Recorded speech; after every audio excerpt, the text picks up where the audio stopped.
नमस्कार, मैं हूं राहुल शर्मा। आप देख रहे हैं SPN9 न्यूज़। स्वागत है आप सभी का आज के इस प्रोग्राम में। और प्रोग्राम की शुरुआत मैनपुरी से। मैनपुरी में होने वाले उपचुनाव से पहले समाजवादी पार्टी और बीजेपी अपने अपने कैंडिडेट के जीतने का दावा कर रही है। हालांकि मैनपुरी चुनाव, जहां समाजवादी पार्टी और बीजेपी के लिए, दोनों पार्टियों के लिए ये चुनाव अहमियत तो रखता है, लेकिन रामपुर का चुनाव भी दोनों पार्टियों के लिए अहमियत रखता है। क्या वाकई मैनपुरी और रामपुर जैसी सीटों पर समाजवादी पार्टी का दबदबा रहेगा? हालांकि दोनों सीटों के इतिहास की अगर बात करें तो मैनपुरी सीट शुरू से समाजवादी पार्टी के पास रही है। मुलायम सिंह यादव हमेशा से इस सीट पर जीतते नजर आए। और रामपुर एक ऐसा इलाका जो मुस्लिम बहुल इलाका है, और आजम खान ने यहां पर रहकर जनता के लिए जो काम किया वो इसी से पता चल जाता है कि कितनी बार यहां से विधायक रहे। तो क्या समाजवादी पार्टी इस बार मैनपुरी और रामपुर जैसी सीटों पर अपना दबदबा बना पाएगी?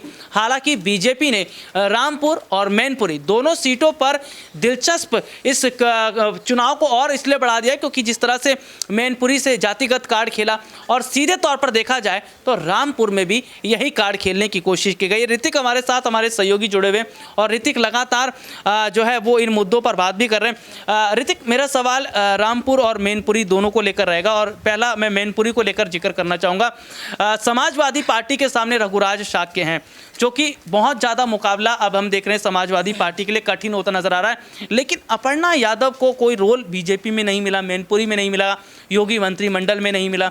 आने वाले वक्त में अपर्णा का कितना साथ मिल रहा है डिम्पल को, और क्या ये चुनाव जीतने के लिए और क्या क्या समाजवादी कार्ड इस्तेमाल करेगी? देखिए, अगर अपर्णा की बात कर रहे हैं कि अपर्णा का कितना साथ डिम्पल को मिलेगा, तो अपर्णा यहाँ पर बहुत दूर नजर आ रही हैं। अपर्णा दोनों पड़ली में खेलना चाह रही हैं। अपर्णा अपने आप को सुरक्षित रखना चाहती हैं, क्योंकि अगर अपर्णा स्टार प्रचारक की सूची में अगर सपा बीजेपी की तरफ से होती तो उनका नाम खुलकर होता, लेकिन वहाँ भी उनका नाम नहीं देखा गया। अगर सपा की बात करें, अगर पर्दा के पीछे वो कुछ कर रही हैं, तो हो सकता है उसके पीछे रीजन हो प्रतीक यादव का, क्योंकि उनके पति और प्रतीक यादव ने साफ तौर पर कहा था कि भैया का जो आदेश होगा, भैया का जो निर्णय होगा, वो सर्वोपरि होगा। तो अगर यहाँ पर पर्दा के पीछे अपर्णा यादव डिम्पल को सपोर्ट कर रही हैं, तो उसका सबसे बड़ा रीज़न है यहाँ पर प्रतीक यादव, कि प्रतीक यादव ने कहीं ना कहीं उनको सजेस्ट किया होगा। लेकिन अगर साफ तौर पर यहाँ देखा जाए तो अपर्णा यादव इसलिए बचकर खेल रही हैं क्योंकि एक तरफ उनको अपनी छवि बचानी है। आप ये देखिए, उनको टिकट क्यों नहीं मिला? पहले तो टिकट उनको ही मिलना था। केशव प्रसाद मौर्य ने भी कह दिया था कि कमल खेलेगा। क्यों कह दिया था? कि उनको पता था कि परिवार को परिवार से लड़वा देंगे।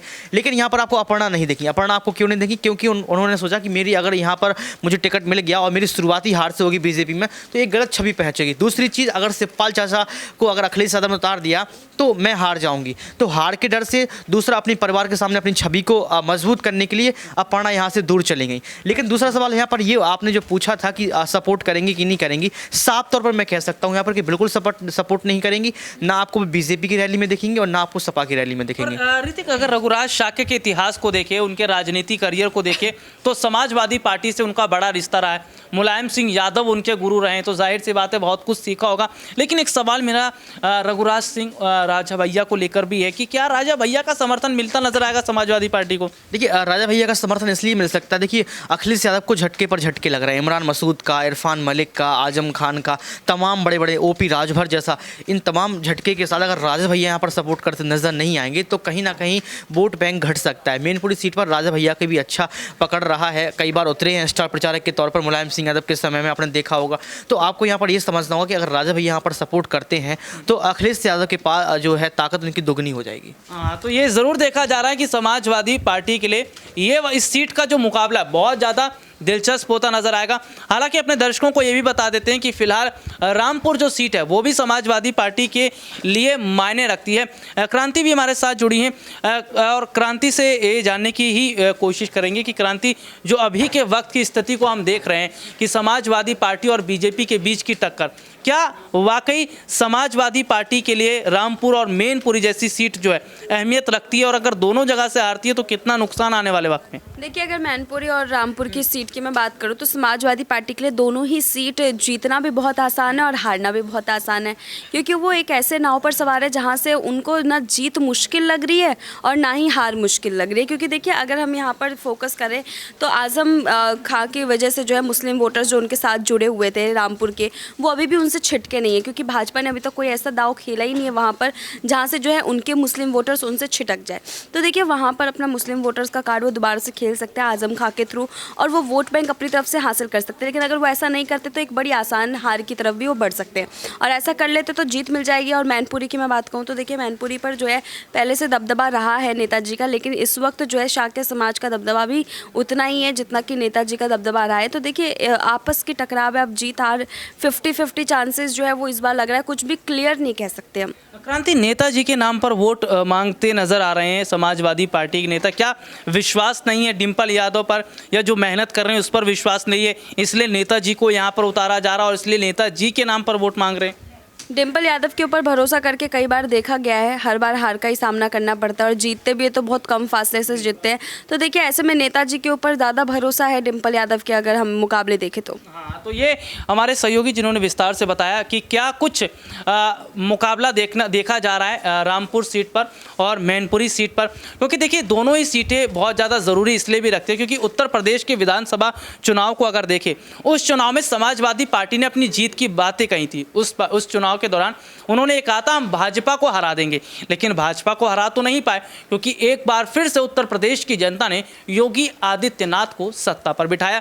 और अभी की जो तस्वीर हम देख रहे हैं वो ये है कि जनता उत्तर प्रदेश की अभी भी भाजपा को सपोर्ट कर रही है। अभी तक के जो उपचुनाव हुए हैं, चाहे मैं अगर आजमगढ़ जैसी सीट की बात कर लूं, रामपुर पे इससे पहले भी उपचुनाव हुए थे, इससे पहले अगर बात कर ले गोला गोकर्णनाथ जैसी सीट रही हैं, तो जो बड़ी बड़ी सीटें रही हैं इन सीटों पर समाजवादी पार्टी को जो बुरी हार का सामना करना पड़ा है या जो बुरी टक्कर भाजपा की तरफ से मिली है, तो भाजपा ने भी ये बता दिया है कि प्रदेश में सरकार अभी हमारी है तो उपचुनावों में भी जीत हमारी ही होती रहेगी। यानी कि अभी के हालात को देखा जाए तो बीजेपी जिस तरह से खुद को मजबूत करती चली जा रही है या बीजेपी खुद को जिस तरह से मजबूत रख रही है, इसका मतलब है कि आने वाले वक्त में ज़रूर जो है वो बदलाव होता नजर आएगा। हालांकि मैनपुरी उपचुनाव से पहले मैं रघुराज शाक्य के बारे में अपने दर्शकों को बता दूं, क्योंकि बहुत सारी ऐसी जनता है जो ये जानना चाहती है और बाकायदा पूछती भी है, लाइव में भी पूछती है कि सर थोड़ा सा रघुराज शाक्य के बारे में ज़रूर बता दीजिए, क्योंकि कई लोग ऐसे हैं, बहुत सारी जनता ऐसी है जो पहली बार उनका नाम सुन रही है। लेकिन मैं इस प्रोग्राम के माध्यम से उनको जानकारी दे देता हूँ कि कौन है रघुराज शाक्य और कितना उनका बड़ा कनेक्शन समाजवादी पार्टी से है। रघुराज शाक्य जो खुद को मुलायम सिंह यादव का चेला बताते हैं, शिष्य बताते हैं, उनका ये कहना है कि समाजवादी पार्टी के साथ वो जुड़े रहे थे और मुलायम सिंह यादव के साथ रहकर ना सिर्फ उन्होंने बहुत कुछ सीखा, बल्कि वो ये भी जानते हैं कि चुनाव को जीतना कैसे और वोटर्स को अपनी तरफ कैसे रखना है। हालांकि समाजवादी पार्टी का जब बंटवारा हो रहा था या शिवपाल यादव जब नाराज हो गए थे, शिवपाल ने फैसला किया प्रसपा बनाएंगे, प्रसपा यानी प्रगतिशील समाजवादी पार्टी। तो प्रसपा बनाने का जो फैसला शिवपाल यादव का था, उस वक्त उनके साथ रघुराज शाक्य शामिल हो गए, क्योंकि उन्हें अखिलेश के साथ रहना, उनके साथ पार्टी में काम करना पसंद नहीं था। लेकिन प्रसपा में बात नहीं बन पाई तो भाजपा की तरफ चले आए। तो ऐसे में देखा जा रहा है कि इस तरह से उनका एक लंबा इतिहास रहा है, लंबा समय रहा है। तो क्या आने वाले वक्त में रघुराज शाक्य जो प्रसपा को छोड़कर भाजपा में आए हैं और जो उम्मीद भाजपा उनसे जता रही है, क्या मैनपुरी में पूरी हो पाएगी? आज के लिए इतना ही, आपसे फिर दोबारा मुलाकात होगी, तब तक के लिए इजाज़त दीजिए, नमस्कार।